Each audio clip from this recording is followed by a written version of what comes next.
Good. All right, so this is our sparkling grape juice glass holder. You have a bottle of sparkling grape juice for the holidays, and this will fit over and you can put your glasses here. So there are plans on the internet. I found that the plans on the internet, they don't make this wide enough, especially if you go to a dollar store. The dollar store glasses tend to have a really wide stem. So my suggestion to you is have your glasses prior to making this hole, and you can custom fit it to the glasses. If not, make them a little bit wider and it still works. So you're gonna cut a 7 1/4 inch piece, that 7 1/4 inch long piece to make this a square. I'm using a 1x8, which is 7 1/4 inches long. So 7 1/4, 7 1/4, perfect square. If it's a hair off, you're good to go. So the first thing that you're gonna do is you're going to find the center of the square by drawing an X. You're going to be using a ruler and you want to be exact, otherwise it messes everything up. So that's the first thing you're going to do. From there, you are going, can we zoom into this please? Let me know when you're good. Good. All right, so I'm doing it on a whole number to make it easy. All right, I typically go, all right, 5/16 this way, that's 1, 3, 5. So, or one little line past a 1/4 inch, but that's 5/16.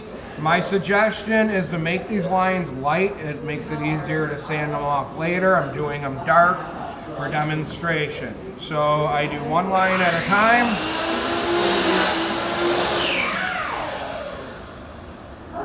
Again, you can make these channels larger or smaller based off of your needs. Oop, messed that one up.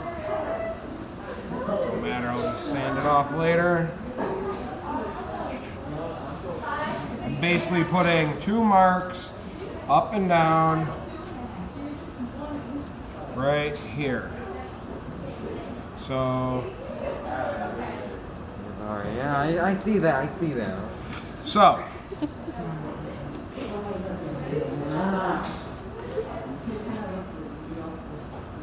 this, you guys waiting? Start finding your center of your square, drawing an X. So now that I did that, I have all my marking. So what I'm going to do is just basically connect these lines all the way down. And I'm going to connect these lines all the way down.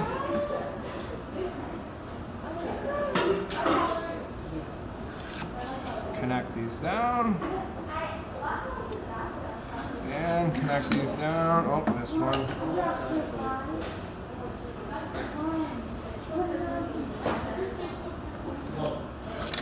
So there you go. My suggestion to you is, this is a demonstration piece, but whichever is going to be your good side, I would do your markings on the good side. I find it easier, so I just did it for demonstration, but this actually is a good side, so we're good.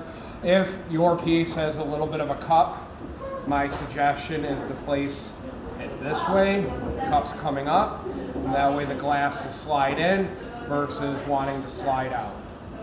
So my suggestion, there are plans online where you can get like a leather collar of some sort and screw it, wrap around and hold the glasses in as well. That is also an option for you. So from this point, there's only one more marking and then we pretty much start cutting out. Going all the way to the corner. All right, I like going about 2.5 inches in. And I make a center mark. And you're going to do that from every single one of your corners, and that is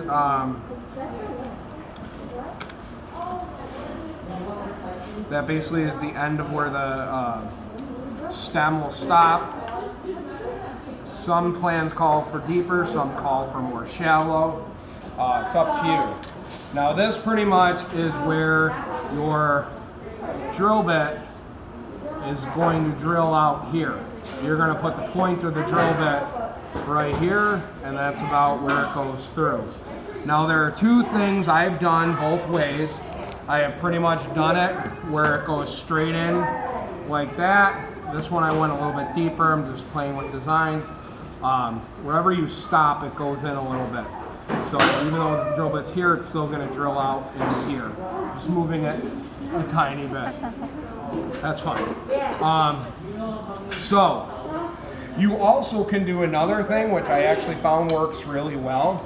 You can offset this, and instead of putting the drill bit here, you can actually bring the line over. You're going to want to use a ruler, and you can pretty much put the drill bit here, and this will create like a little cradle of a channel like this, and it kind of just moves the glasses a little offset. It's more visual than anything. So you don't need to draw any of these marks other than these little slashes right here. All right, cut the video.